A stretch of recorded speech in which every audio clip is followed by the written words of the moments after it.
আসসালামু আলাইকুম। কেমন আছেন সবাই? আশা করি ভালো আছেন।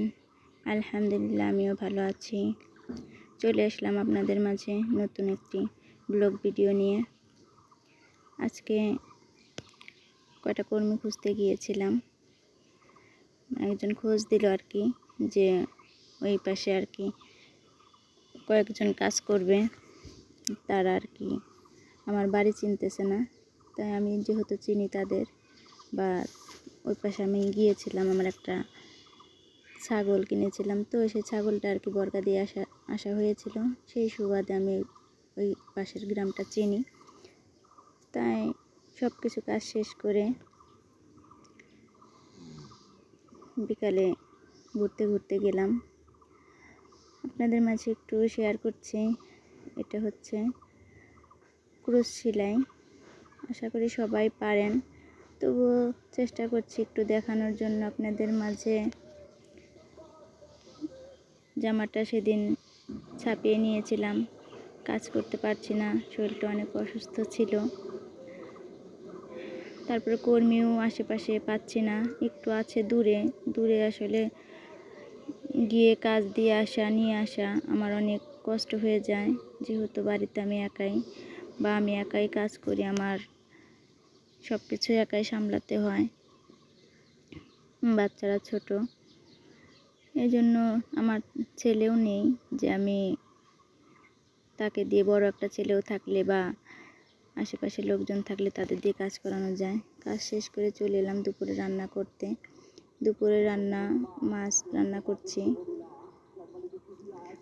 মাছ বেগুন দিয়ে মাছ ঝোল করব। মাছটা ভেজে নিচ্ছি। আসলে বেগুন দিয়ে মাছ রান্না করলে আমার কাছে অনেক মজাই লাগে, জানি না কার কাছে কেমন লাগে। একটু শাক ভাজি করেছি আর মাছ ঝোলটা করে নিচ্ছি। তার মাঝে মেয়ে বলছে, আম্মু আমাকে একটা মাছ ভেজে দাও, আমি শাক ভাজি দিয়ে ভাত খেয়ে নিই, আমার অনেক ক্ষুধা লেগেছে। এর মাঝে তাদেরকে আবার খেতে দিয়েও আসলাম।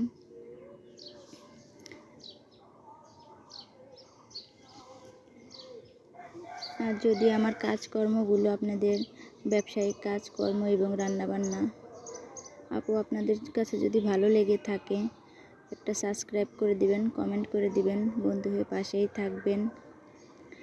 মেয়েটাই যে ভাত খাচ্ছে, তার নাকি অনেক ক্ষুধা লেগে গেছে, তাকে ভাত দিয়েছি। ভাত দিয়ে সেটাও আপনাদের সাথে একটু শেয়ার করলাম। ভাত খাইয়ে রান্না শেষ করে চলে যাব। এই যে আমরা চলে যাচ্ছি সেই পাশের গ্রামে। আমাদের বাড়ির পাশ দিয়ে আর কি রেল, এখান দিয়ে ট্রেন সবসময় যাতায়াত করে, অনেক দূরে যায়। আমাদের যেতে যেতে একটু ভিডিওটা করে নিলাম। যে কপি ক্ষেত, অনেকে কপি লাগিয়েছে। আমাদের এদিকে শুধু হলুদের চাষটাই বেশি হয়, তারপরেও এখন আবার অনেকেই অনেক কিছুই চাষ করে। হলুদ যখন না থাকে, হলুদের চাষটা মানে বছরে 2 বার লাগায়। হলুদটা যখন না থাকে তখন আর কি অন্য অন্য ক্ষেত খামার করে। এদিকে এই যে হলুদ দেখিয়ে দিচ্ছি, সবাই এইভাবে হলুদ শুকিয়ে শুকিয়ে হলুদের ব্যবসা করে। আমাদের এদিকে হলুদের আবাদটাই বেশি।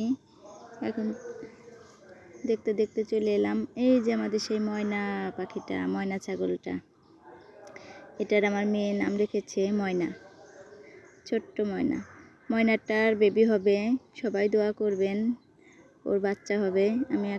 আমি কিনেছিলাম শখের বশেই, আসলে পুষতে পারিনি, পরে অন্যজনের কাছে দিয়েছি পোষার জন্য। এই বাড়িতে এসে দেখলাম ময়না আমাদের ভোলেনি, ভালোই। ময়না আমাদের এখনও চিনতে পারছে। ময়না আমার মেয়েটাকে দেখে শুধু মুখ করতেছে জোর কাছে যাওয়ার জন্য, আসলে তো বাধা কিভাবে যাবে। দেখেন ময়নাটা কেমন করছে, কান নাড়াচাড়া করছে। আমি এই যে পাতা খাওয়াচ্ছি, তা দেখলাম ময়না আমাদেরকে ভোলেনি। আসলেও মানুষ বেইমানি করতে পারে, পশু পাখি বেইমানি করে না। পশু পাখি আসলে অবলা জিনিস, ওরা বলতে পারে না, কিন্তু ওদের কাছে গেলে ওরা বোঝায়, কান নাড়াচাড়া করে, মুখ দিয়ে বোঝায় যে হ্যাঁ তোমাকে আমি চিনি, বা তুমি আমার আপনজন। আমি 1 মাস পুষেছিলাম, 1 মাসেও আমাকে বলতে পারিনি। আজ এই পর্যন্তই। সবাই ভালো থাকবেন, সুস্থ থাকবেন। পরবর্তী ভিডিও নিয়ে আসবো। সবাই আমার ভিডিওটা বেশি বেশি করে শেয়ার করবেন। আল্লাহ হাফেজ।